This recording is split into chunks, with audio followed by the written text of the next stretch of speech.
Вкочани конечно ќе добие дом за стари лица. Во кругот на старата касарна ќе се гради современ центар за социјална и здравствена заштита за граѓаните од третата доба.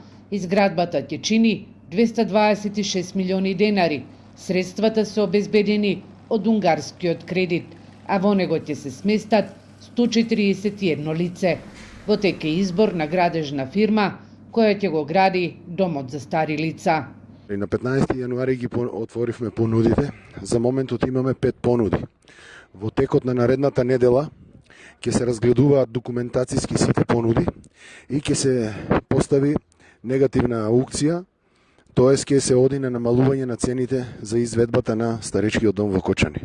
До изградбата на домовите за стари лица во Пробиштип и Штип засега се статус кво.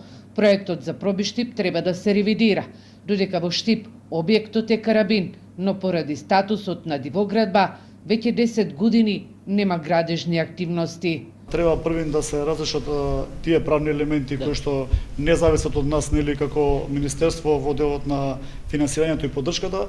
Со началникот ќе разговарам уште еднашка се што е во негова моќ да може да се направи за да се одлови овој процес, да можеме и да го продолжиме понатака процесот како министерство, нели како влада, да го поддржиме и до изградбата на овој проект.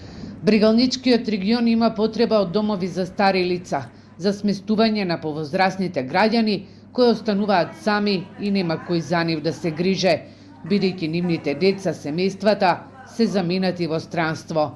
Во моментов само во Берово има дом за стари лица кој низ годините се надоградува, а во моментов има капацитет за 67 граѓани.